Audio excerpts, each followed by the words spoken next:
that a just and lasting peace must respect Ukraine's sovereignty, independence and internationally recognized borders.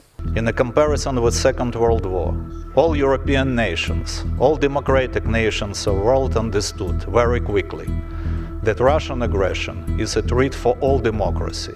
We need to work every day to help Ukrainians.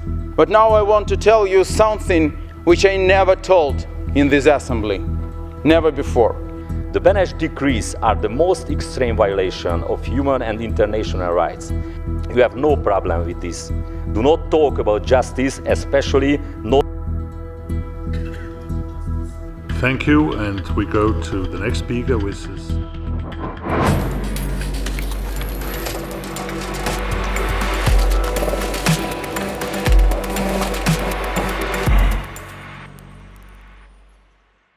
Az Európa Tanács parlamenti közgyűlésének tagjaként ismét Strasbourgba utaztam, hogy a héten részt vegyek a téli ülésszakon. Az Európa Tanács nem az Európai Unió része, több olyan ország is tagja, mint például Ukrajna, Szerbia vagy éppen Törökország, amelyek nem részei az Európai Uniónak. A második világháború után hozták létre, miután Winston Churchill az 1946. szeptember 19-én elmondott beszédében az Amerikai Egyesült Államok mintájára létrehozandó Európai Egyesült Államok megalakítását szorgalmazta. Az Európa Tanács lett az Európai Unió előfutára, és fő céljai között szerepelt a második világháború utáni újjáépítés lebonyolítása, a vitás kérdések tárgyalásos rendezése, valamint az emberi jogok védelme.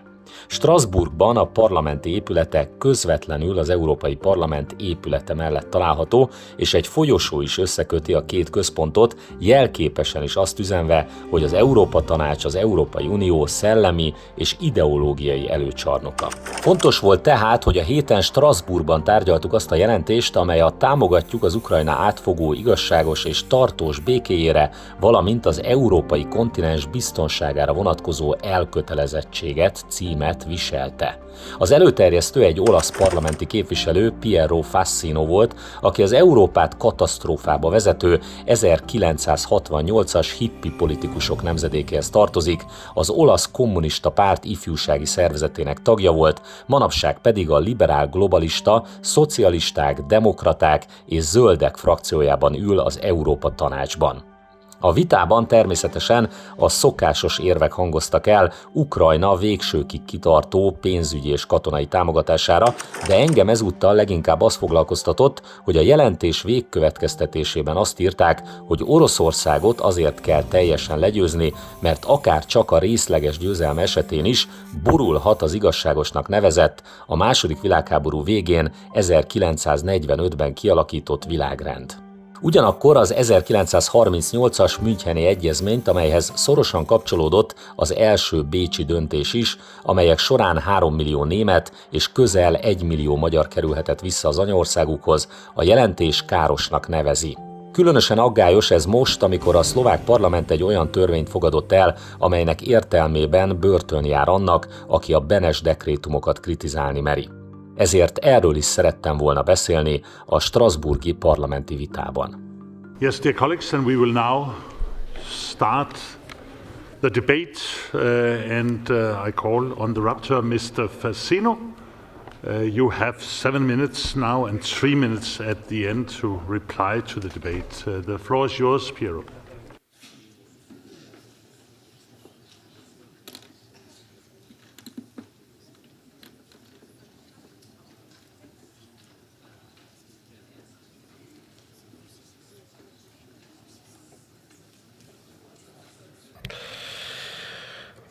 Thank you, Mr. President. I will speak Italian. Sono trascorsi quasi 4 anni da quando la Russia ha aggredito l'Ucraina. Un'aggressione iniziata nel 2014, quando Mosca ha occupato militarmente e annesso unilateralmente la Crimea. Pace giusta significa mettere l'Ucraina al riparo da nuove aggressioni, mettendo in essere garanzie internazionali quali quelle indicate dalla coalizione di volenterosi, e agli Stati Uniti si deve chiedere di essere parte integrante della tutela della sovranità e dell'indipendenza ucraina, non sacrificando Kiev sull'altare dei rapporti bilaterali con Mosca. Pace giusta significa condurre rapidamente in porto la piena integrazione dell'Ucraina nell'Unione Europea, corrispondendo così alla volontà ripetutamente manifestata dai cittadini ucraini. Vogliamo una pace giusta e sicura, perché siamo consapevoli che oggi è in gioco la sicurezza e la stabilità dell'intero continente europeo, chiamato ad assumere decisioni impegnative per la propria sicurezza e la propria libertà. E pace giusta significa dire no alla destabilizzazione del sistema multilaterale di governance, per sostituirlo con equilibri fondati solo sui rapporti di forza. Una pace giusta e sicura richiede un pieno e continuo sostegno europeo alla resistenza ucraina per consentire ai dirigenti di Kiev di andare a un tavolo negoziale in condizioni di parità con Mosca. A questo sostegno il Consiglio d'Europa, il nostro Consiglio, ha offerto e offre un concreto contributo con il piano di azione promosso fin dall'inizio della guerra e oggi attraverso la proposta di istituzione di un tribunale per i crimini commessi dalla Russia e la creazione del registro dei danni subiti dai cittadini ucraini a cui dovranno corrispondere adeguati risarcimenti. It is our fundamental principle that Russia's invasion of Ukraine constitutes a blatant violation of the United Nations Charter and the international law. We must always focus on upholding them. This war should never happen, should never begin, and must end as soon as possible. We agree that peace should not translate into capitulation or into rewarding the aggressor. A peace without justice would only pave the way to the next conflict.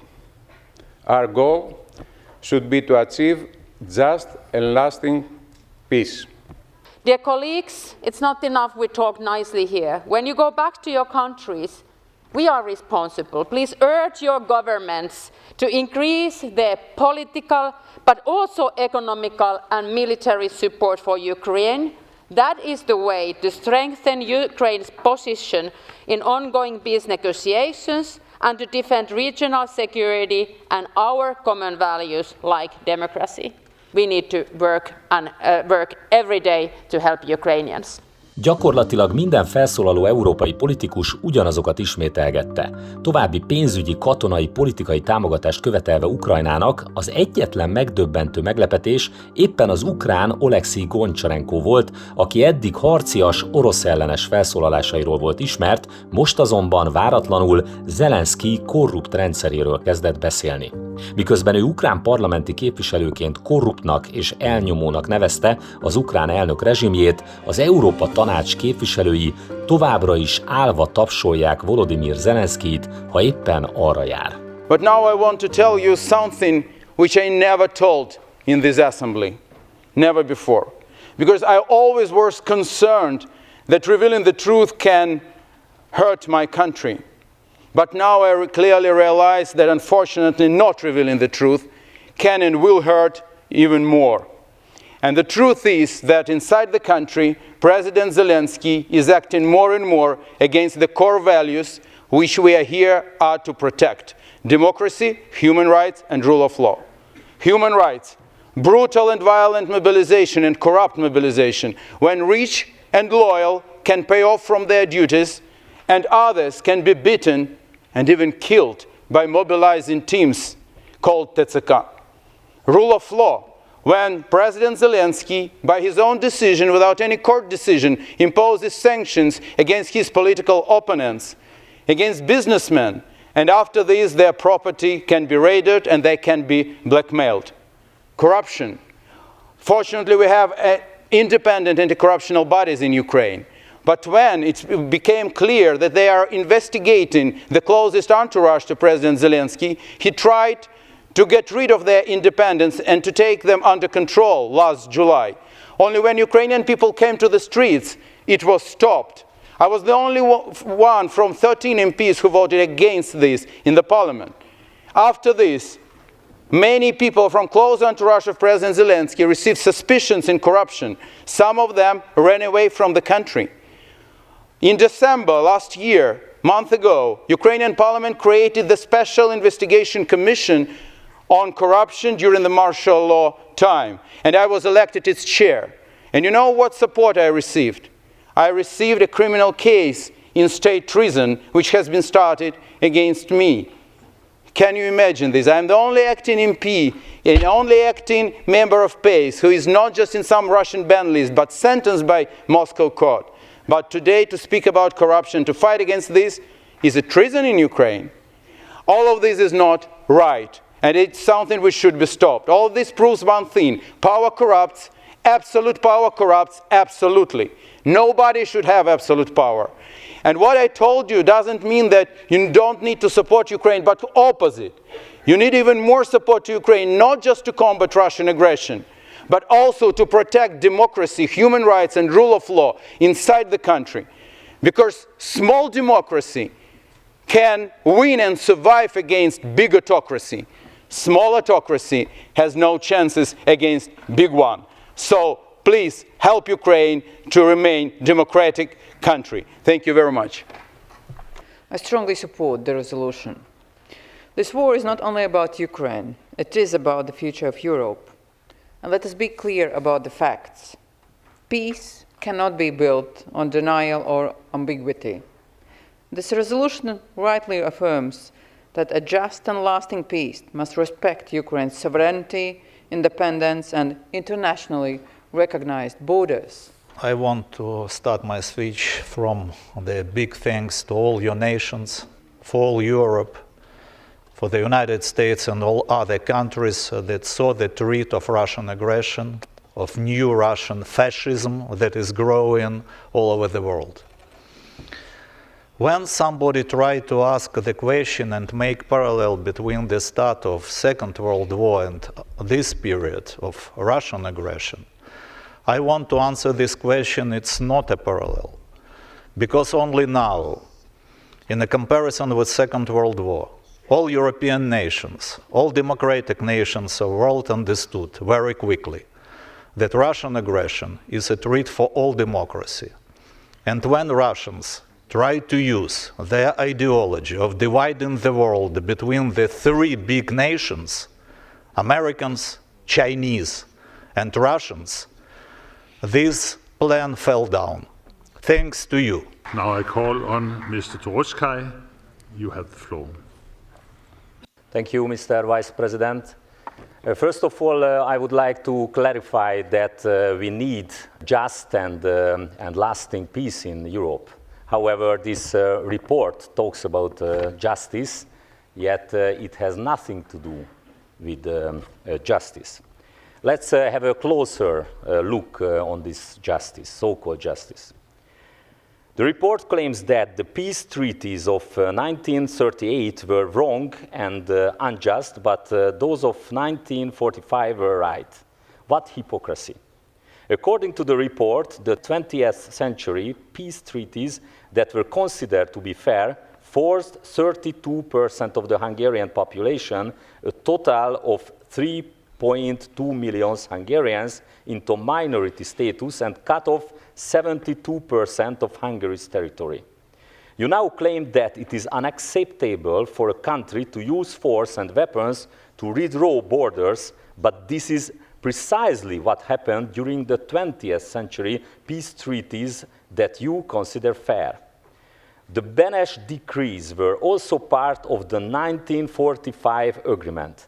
These decrees seriously violated human rights by collectively declaring two nationalities, the Germans and Hungarians in Czechoslovakia, to be guilty. Millions of Germans and Hungarians were deported simply on the basis of their ethnicity, and their lands and property were taken from them by force. The Beneš decrees are the most extreme violation of human and international rights.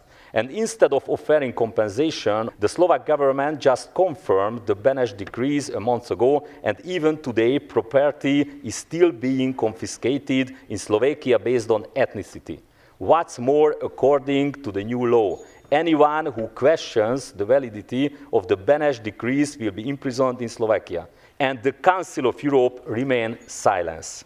You have no problem with this. Do not talk about justice, especially not Thank you, and we go to the next speaker, which is Mr. Molina.